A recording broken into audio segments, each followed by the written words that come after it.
디즈니의 포카혼타스는 해리포터 시리즈의 주인공들과 확연히 다른 점들이 있었다. 포카혼타스의 아버지는 딸을 코코홈과 결혼시키려 한다. 코코홈은 부족의 모든 가치를 지닌 용감한 전사지만 그의 행동과 태도는 너무 규칙에 얽매여 있어서 약혼녀의 활달한 성격과는 맞지 않는다. 대신에 포카혼타스는 유럽에서 온 배의 선장 존 스미스와 사랑에 빠진다. 이 인물은 알려진 영토 바깥에 있지만 대단히 가치 있는 것을 대표한다.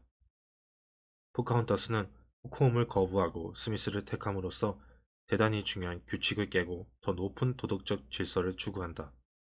이는 기본적으로 해리포터 시리즈의 주인공들과 아주 비슷하다.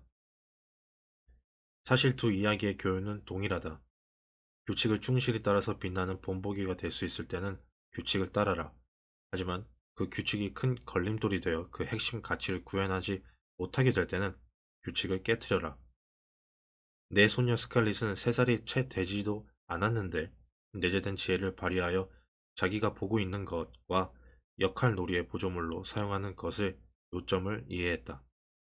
이 측면에서 아이의 통찰력은 거의 깊이를 헤아릴 수 없었다. 규칙은 존중해야 하지만 그것이 상위의 도덕 원리를 무시하거나 거부할 때는 예외라는 생각은 두 복음서에도 아주 설득력 있게 묘사되어 있다. 우선 그리스도는 어릴 적부터 유대 정통의 대가로 묘사된다. 따라서 그는 과거의 가치를 충분히 아는 진정한 보수주의자라고 할 수 있다. 누가복음 2장 42에서 52절에 따르면 예수의 가족은 해마다 유대인의 기념일인 6월절이 오면 예루살렘으로 여행한다. 예수께서 12살 될 때 저희가 이 절기의 전례를 쫓아 올라갔다가 그 날들을 마치고 돌아갈 때 아이 예수는 예루살렘에 머무셨더라. 그 부모는 이를 알지 못하고 동행 중에 있는 줄로 생각하고 하루 길을 간 후 친족과 아는 자 중에서 찾되 만나지 못함에 찾으면서 예루살렘에 돌아갔더니 사흘 후에 성전에서 만난즉 그가 선생들 중에 앉으사 저희에게 듣기도 하시며 묻기도 하시니 듣는 자가 다 그 지혜와 대답을 기이히 여기더라. 그 부모가 보고 놀라며 그 모친은 가로되 아이야 어찌하여 우리에게 이렇게 하였느냐 보라 네 아버지와 내가 근심하여 너를 찾아노라.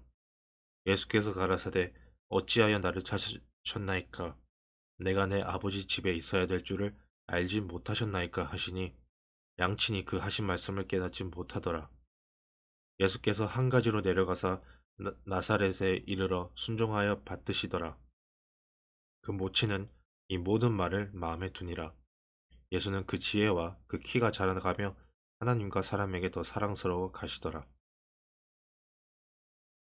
그러나 복음서 전체를 조망하면 예수가 모순적인 인물로 느껴질 정도로 전통에 대한 존중과 창의적 변화의 필요가 팽팽한 긴장을 이룬다. 어린 나이에 율법을 완벽히 이해했다는 증언에도 불구하고 성인이 된 예수는 안식일의 전통을 거듭 위반한다. 유대교의 전통주의자들이 보기에는 괘씸한 일인데도 예수는 위험을 감수한다. 예를 들어 예수는 제자들을 이끌고 밀밭 사이로 들어가 이삭을 잘라 손으로 비벼 먹는다. 그런 뒤에는 다윗 왕도 필요할 때는 제사장 외에는 먹어서는 안 되는 빵을 부하들에게 나눠주지 않았느냐며 바리새인들에게 자신의 행동을 정당화한다. 그리스도는 바리새인들에게 인상적인 말을 남긴다. 인자는 안식일의 주인이니라. 배자 사본이라는 고대 문서는 신약 성경의 일부가 담긴 비정전 2번으로 위에 제시한 누가복음 9절 바로 뒤에 이 문제를 깊이 다룬 문장이 삽입되어 있다. 규칙에 대한 존중과 도덕적 창의성 간의 복잡하고 역설적인 관계를 더 깊이 파헤친 것이다. 도덕적 창의성을 갖춘 사람은 기존 규칙에 저항하면서도 바람직한 행동을 추구한다. 여기서 그리스도는 그 자신처럼 신의 율법을 어긴 사람에게 이렇게 얘기한다. 같은 날 안식일에 일하는 한 사람을 보고 그자에게 말했다. 오 진실로 그대가 무엇을 하는지 알고 있다면 그대는 복받은 사람이요. 그걸 알지 못한다면 그대는 저주받은 자, 율법을 어긴 자로다. 이 말뜻은 무슨 뜻일까? 여기에는 법칙 1의 의미가 완벽하게 요약되어 있다.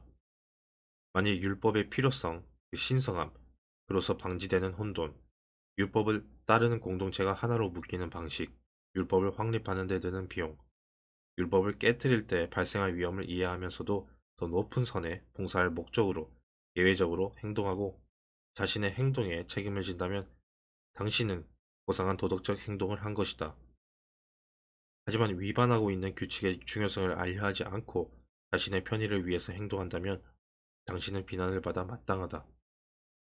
전통을 소홀히 여기는 태도는 자기 자신뿐 아니라 다른 사람들까지 망친다.